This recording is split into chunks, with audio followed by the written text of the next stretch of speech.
오늘 말씀은 사람 사이의 관계에 관한 내용입니다. 가이사라에 고넬료라 하는 사람이 있으니 이달리아 부대라 하는 군대의 백부장이라.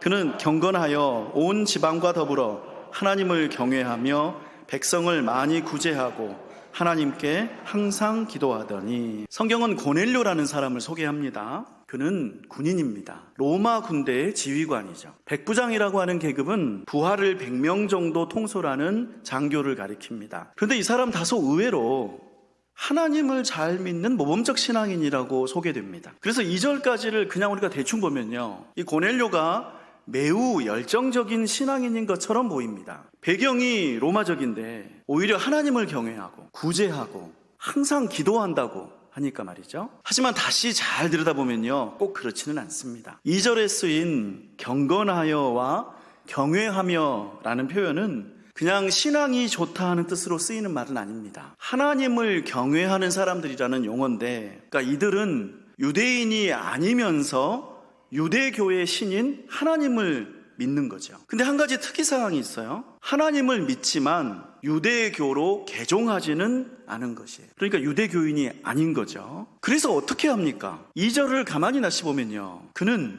구제하는 착한 일을 합니다. 하나님께 항상 기도하는 경건한 사람입니다. 그런데 이 고넬료, 예루살렘 성전에 갈까요? 안 갈까요? 안 갑니다. 그러면 고넬료가 유대교의 율법은 지켰을까요? 지키지 않습니다. 그는 할례도 받지 않았고, 그는 정결례도 지키지 않았고, 그는 안식일을 따르지도 않았습니다. 그냥 착한 일을 많이 하고 혼자 집에서 기도 열심히 드리는 사람이라는 말입니다. 이제 고넬료가 어떤 사람인지 여러분이 아실 것입니다. 그는 신앙심이 좋은 사람일지언정 제도에 속한 신앙인은 아닙니다. 착한 일을 많이 한다고 해서, 혼자서 기도를 많이 한다고 해서 그것이 기독교인이 아닌 것과 같은 거죠. 하나님이 고넬료를 찾아가셔서 베드로를 청하라고 하십니다. 고넬료는 얼른 베드로에게 사람을 보내지만 만약에 하나님께서 환상을 베드로에게 미리 보이지 않으셨더라면 베드로는 결코 고넬료를 방문하지 않았을 것입니다. 또 소리가 있어 베드로야 일어나 잡아 먹으라 하거늘 베드로가 이르되 주여 그럴 수 없나이다. 속되고 깨끗하지 아니한 것을 내가 결코 먹지 아니하였나이다 한데, 또 두 번째 소리가 있으되 하나님께서 깨끗하게 하신 것을 네가 속되다 하지 말라 하더라.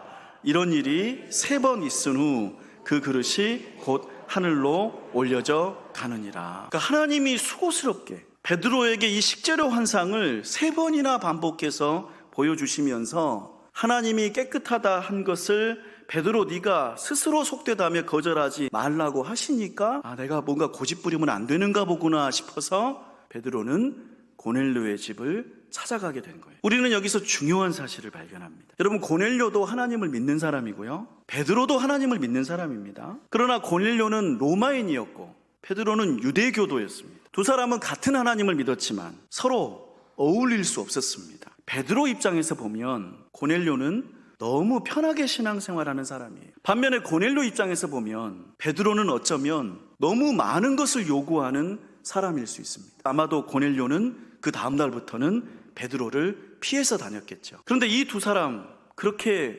어울리지 않고 만나지 말아야 될 사람들인가요? 아니면 서로 만나야 하는 사람인가요? 만나야 하는 사람들이죠. 왜냐하면 그들은 같은 하나님을 믿는 사람들이니까요. 알고 보면 그 두 사람은 차이점보다는 공통점이 더 크니까요. 그러면 하나님은 서로 다른 이 두 사람을 서로 다르다고 생각하니까 어울릴 수 없는 두 사람을 어떻게 만나게 하셨을까? 우리 3절에서 5절까지 함께 읽습니다. 하루는 제9시쯤 되어 환상 중에 밝히 봄에 하나님의 사자가 들어와 이르되 고넬료야 하니, 고넬료가 주목하여 보고 두려워 이르되 주여 무슨 일이니까?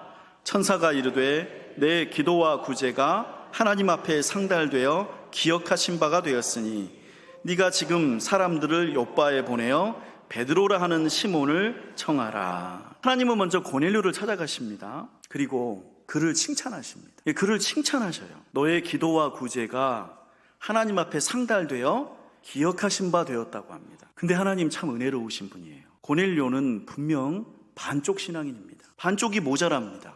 동시에 반쪽은 괜찮죠. 그때 우리는 모자란 반쪽을 꾸짖기 쉽습니다. 또 그래야 마땅하다고 생각합니다. 그러나 하나님은 먼저 고넬료의 좋은 반쪽을 칭찬하신 것입니다. 여기까지 잘 왔다고 인정해 주십니다. 근데 그리고 나서 하나님은 고넬료를 더 깊은 믿음으로 이끌어 가십니다. 베드로를 청하라고 하시는 거죠. 베드로를 청하라는 하나님의 말씀은 고넬료의 신앙생활이 부족하다는 뜻입니다. 고넬료가 지금 이대로 선행과 기도만 해서는 구원을 얻지 못한다는 뜻입니다. 그러나 하나님은 고넬료를 꾸짖지 않으시고 그가 살아온 신앙의 길들을 인정해 주시면서 더 좋은 길, 구원의 길로 인도하시는 것이죠. 고넬료의 집으로 찾아간 베드로도 이미 고집이 한풀 꺾였습니다. 식재료 환상을 통해서 하나님이 깨끗하다고 하시는 것을 자기 고집대로 거부할 수 없다는 것을 깨달은 베드로는 로마인 고넬료에게 더 이상 유대 교인의 관습을 강요하지 않습니다. 그 대신 베드로는 고넬료의 길도 아니고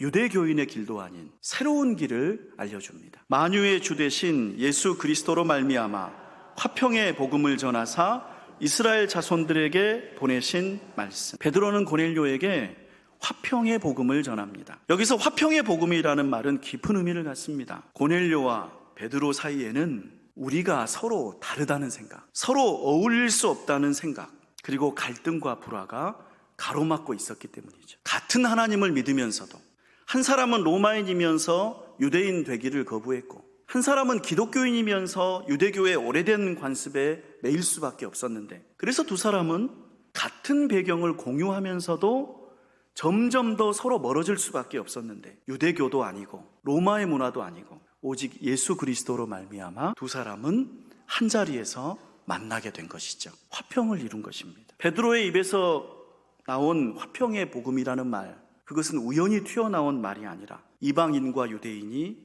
복음 안에서 하나가 된다는 복된 선포였던 것이죠. 서로 다르다고 믿었던 사람들이, 우리는 같은 자리에 모일 수 없다고 생각했던 사람들이 서로를 받아들이면서 함께 모였으니까 말이죠. 고넬료가 베드로를 통해 예수님을 믿은 오늘의 말씀은 성경 전체에서 혁신적인 변화를 일으킨 대목입니다. 고넬료의 이야기는 왜 그렇게 중요할까요? 복음이라는 것이 어떤 일을 하는지를 잘 보여주기 때문입니다. 복음은 평화를 줍니다. 사람과 사람 사이의 평화입니다. 우리가 누군가를 향해 그는 나와 다르다, 그는 나와 더 이상 어울릴 수 없다, 그는 나와 한 자리에 있을 수 없다, 그렇게 멀어지게 된 관계를 복음은 그 멀어진 사람들을 교제하며 가깝게 하는 것입니다. 유대인과 이방인의 넘을 수 없는 구분, 교제하며 가까이 하는 것이 위법이라는 인식, 이런 사회적인 장벽과 감정의 갈등이 깊은 골짜기처럼 파여있는 우리 사람들의 관계를, 더 이상 만나고 싶지 않은 그 사람과의 관계를 하나님은 우리 중 어느 누구도 그렇게 규정할 자격이 없다고 하십니다. 하나님은 그들에게 새로운 길, 화평의 복음, 예수 그리스도를 주셔서 만나게 하신 것입니다. 존귀한 성도 여러분, 우리는 결국 사람입니다. 믿음이 있든 없든 우리는 사람입니다. 사람은 사람과의 관계로 인해 행복하기도 하고 슬퍼하기도 합니다. 외롭기도 하고 즐겁기도 합니다. 지금은 멀어졌으나 다시 가까워져야 할 사람이 있다면 복음 안에서 다시 만나게 되시기를 축복합니다. 또한 아직 만나지 않았지만 어서 만나야 할 사람이 있다면 주님께서 그를 여러분에게 불러주시기를 바랍니다. 우리가 믿는 복음이 우리를 그렇게 하실 줄로 믿습니다. 끝으로 에베소서 2장 13절 이하의 말씀 우리 함께 읽습니다. 우리 화면을 보시고 우리 같이 읽겠습니다. 이제는 전에 멀리 있던 너희가 그리스도 예수 안에서 그리스도의 피로 가까워졌느니라. 그는 우리의 화평이신지라.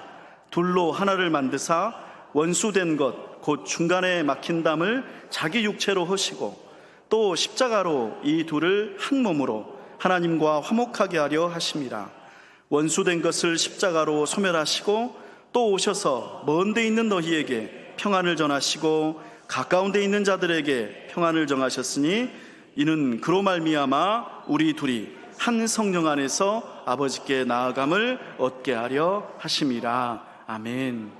주님께서 십자가를 통해 이루신 화평의 복음이 우리 삶에, 우리 사람과의 관계에 충만하게 임하시기를 축복합니다.